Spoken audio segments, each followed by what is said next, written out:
Sir industries में मैं सोच रही थी कि अगर कोई एक भी बड़ा इंडस्ट्री आ जाए तो वो बहुत बड़ी बात होगी, क्योंकि it will create so much of energy. और मैं अभी तमिलनाडु से आ रही थी मिलके, तो बहुत सारे फैक्ट्रीज वहाँ पे सेटअप हो रहे हैं। मतलब क्या ये फोकस रहेगा कि एक दो बड़े प्लेयर्स यहाँ पे आके सेटअप करें? नहीं, एकदम, and I am very happy to share this with you कि बड़े बड़े इन्वेस्टमेंट आने वाले हैं। मतलब अभी 2 दिन पहले कोको कोला वाले मिल के गए, they have their massive expansion plan in Bihar. और सिर्फ यही नहीं, बड़ी बड़ी सीमेंट फैक्ट्रीज आ रही हैं। और अगर आप ब्रांड की भी बात करें, दो आई पर्सनली बिलीव कि इंडस्ट्री छोटा हो या बड़े का इम्पैक्ट होता है, लेकिन अगर आप हम देखें, अगर जिलों में भी अगर कुछ ऐसे छोटे छोटे इंटरप्राइजेस को भी हम क्रिएट करते हैं, वो भी एक बहुत बड़े माहौल को बनाता है। लेकिन हाँ, बड़ा नाम आता है तो उसके साथ 10 नाम और आ जाता है, उसको वो कॉन्फिडेंस आता है कि नहीं, फलानी कंपनी गई है, हम भी जा सकते हैं। अब जो हमारी पॉलिसी है, एंड मुझको बहुत गर्व है इस बात को कहने में कि चाहे हमारी टूरिज़्म पॉलिसी है या हमारी इंडस्ट्रीज़ की पॉलिसी है, not only the major industrial policy but उसके अलावा भी सेक्टर में बायोफ्यूल्स की पॉलिसी है, फूड प्रोसेसिंग की पॉलिसी है। We are working on policy जिसमें टॉयज़ बनाने के लिए, फार्मास्यूटिकल्स के लिए, इलेक्ट्रिक व्हीकल्स के लिए। तो हम एक अपनी पोजीशनिंग बिहार की इस ढंग से कर रहे हैं। एंड आई थिंक, जैसे आप एक ये फैक्ट है ना कि बिहार से एक्सपोर्ट नहीं होता क्यों, हमारे यहाँ पोर्ट नहीं है। लेकिन अगर हम एक्सपोर्ट के लिए भी सब्सिडीज़ दे रहे हैं, हम एक्सपोर्ट के लिए भी हम इंसेंटिव्स दे रहे हैं।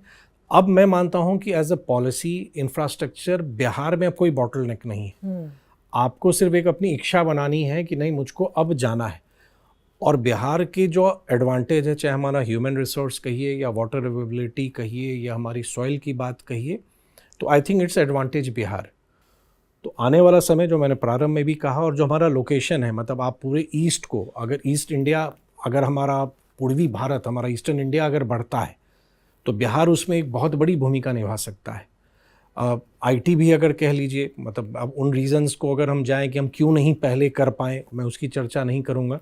लेकिन हाँ, अब मैं बहुत स्कोप देख रहा हूँ, बड़ी आईटी कंपनीज अप्रोच कर रही हैं, they want to set up their unit here in Bihar, Patna में करना चाह रहे हैं। तो मुझको लगता है कि वो जो एक माइंडसेट था कि बड़े प्रोजेक्ट्स नहीं आएंगे बिहार में, आई थिंक अब वो धीरे धीरे दूर हो रहा है। And I think in next coming 6 months आप देखिएगा कि एक पूरे बिहार का एक परसेप्शन है इन्वेस्टमेंट को लेके, that will totally change. Wow. So you're saying there is very strong political will also to make it happen? Definitely, and both at state level and at central level, because अगर if we talk about India's development, अगर हम विकसित भारत की कल्पना करते हैं, we are talking about 2047, तो बिहार पीछे रहेगा, वो अब नहीं होगा। एंड फॉर्चुनेटली अब जो भारत सरकार की जो नीति है, आप बहुत बार हम लोगों ने पढ़ा ना, रीजनल इम्बैलेंस, जो क्षेत्रीय असंतुलन हुआ करता था, तो आई फील कि गॉन आर दोज डेज। अब की पॉलिसी हर एक स्टेट को इक्वल अपॉर्चुनिटी दे रही है, and every state is competing against each other. कि मेरी पॉलिसी, अगर हम अपनी पॉलिसी बना रहे हैं तो हम देखते हैं कि अदर स्टेट्स की पॉलिसी क्या है और मैं अपनी पॉलिसी सबसे बेस्ट बनाऊं। तो ये फीलिंग शायद पहले नहीं थी, लेकिन अब हो गया है, जिसको एक प्रतिस्पर्धा कहिए, एक हेल्दी कंपटीशन। कोई बड़ा निवेश के बारे में हम सुनते हैं तो हर एक स्टेट कोशिश करता है कि वो मेरे यहाँ आए। और मुझको लगता है कि गवर्नमेंट स्पेंडिंग अपनी जगह है, वो होती ही रहेगी। लेकिन जब तक प्राइवेट इन्वेस्टमेंट का भी हिस्सा बड़ा हमारा नहीं होता है, तब तक एम्प्लॉयमेंट हमारा नहीं होगा। और इन्वेस्टमेंट डायरेक्टली एम्प्लॉयमेंट क्रिएट करता है, इसमें कोई संदेह नहीं है। हाँ।